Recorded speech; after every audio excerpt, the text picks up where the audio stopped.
I get to call Ryan Reynolds Neutrogena, which was really fun. That was a Sean Levy said, call him Neutrogena. That was a Ryan improvisation for Joe. Julia, I have no idea.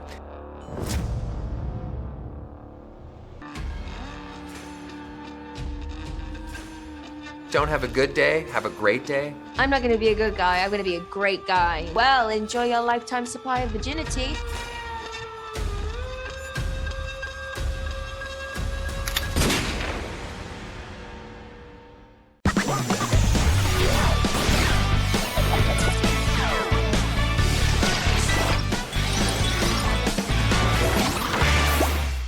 'So today we have great honor to invite Free Guy. Please welcome Sean Levy, Ryan Reynolds, Jodie Comer, and Joe Carey.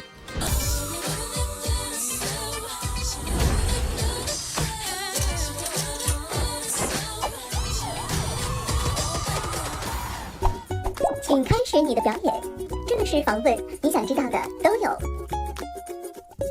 What's your favorite line out of the whole movie? First of all, can you tell me Joe's? I'm really curious now. Well, that was, in fact, I don't know. I wonder if Joe remembers that. My favorite line that I got to say is probably, I say something Neutrogena. I get to call Ryan Reynolds Neutrogena, which was really fun.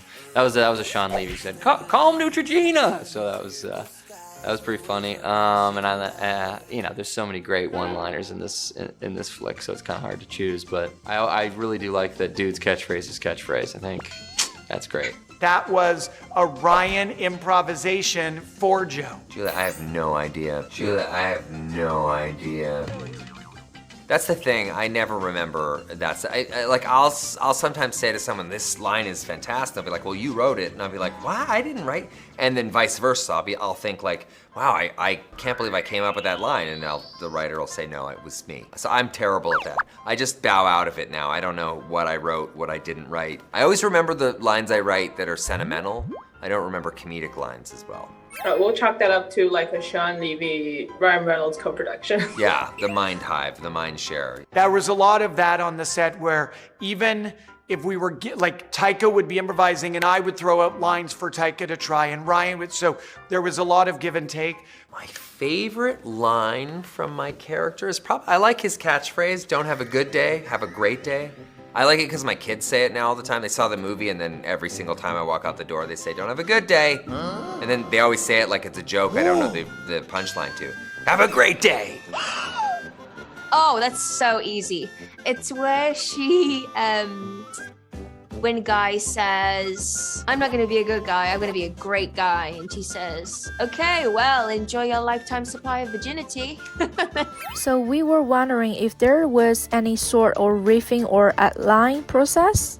All the time, every day, constant. We'd get what was on the page, and then, Sean is very open to have the actors, kind of dig in. My favorite is when Taika Waititi's character is making fun of making an original anything, right? Free Guy is a new movie. It's very rare that studios make big budget new movies. No sequel, no IP, no franchise. So I liked it when Taika improvised a thing about Kentucky Fried Chicken and why would you make a new Kentucky Fried Chicken called Albuquerque Boiled Turkey?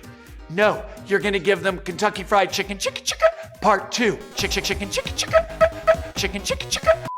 So I just love that improvisation of Taika's because it's us making fun of the Hollywood culture that is obsessed with sequels. And especially coming from a fellow filmmaker. Who made the third Thor movie, right? Like, I love that we can make fun of our own jobs. And same with Ryan. That's a real key part of how Ryan works, is that not only is he doing stuff on the day, but he prepares 6 or 7 different ways that he could say that line. He does a lot of legwork beforehand. I mean, that's why he's so great, though. He's just kind of like giving himself more options in the edit.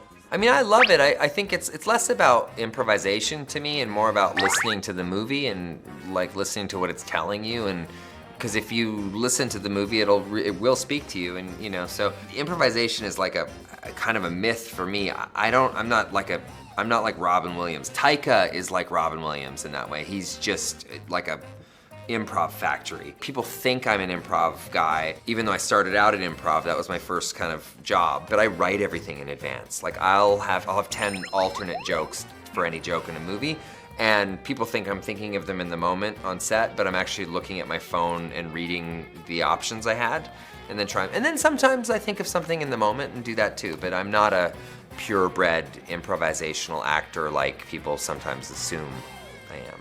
I gotta say, the guys kind of took the crown with the improvisation. I remember there was a sequence near the end when she's watching Guy fight Dude. Catchphrase. And Sean kind of kept the cameras rolling for a little bit while we shot a few reactions. But other than that, I was kind of more in awe of watching everybody else do it. I quite like a script. I like the security of a script. So usually when someone says improvisation, I run the other way. So it was great to learn from everyone else on this job. Because it's a lot of comedy and a lot of riffing, but at the end, it's also very heartfelt. Sure, yeah, I really like that about the movie. I think that's kind of cool. So far at the end, when the dude comes out, how was it achieved? Was it actually a bodysuit, or was it CGI, or was it like a stand-in? Oh no, that's a real guy.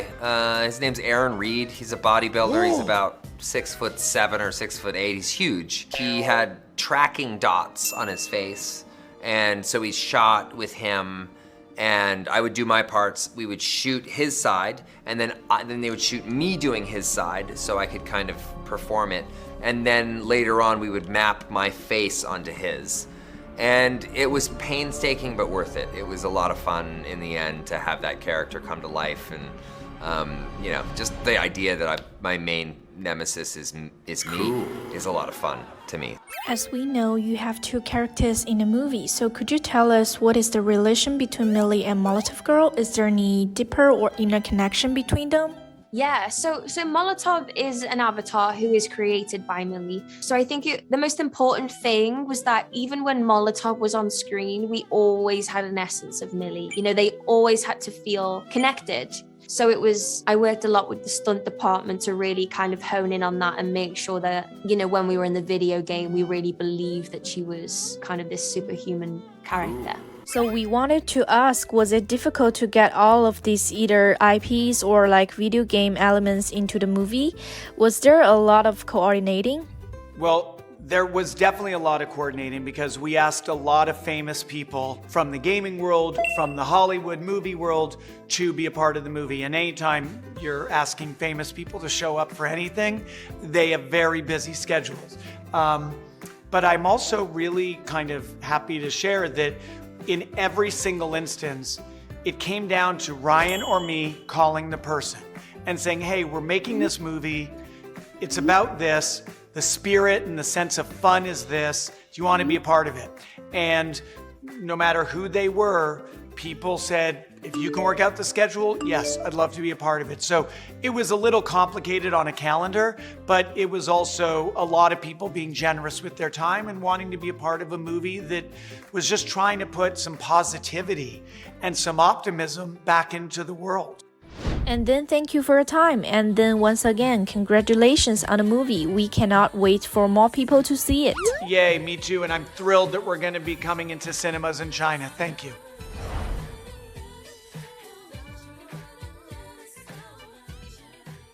So in March, many Chinese fans initiated an event called Dear Jody to celebrate your birthday and send your like almost 40 letters. Did you get those letters and any message you want to leave to them? Maybe that got meant to my agency.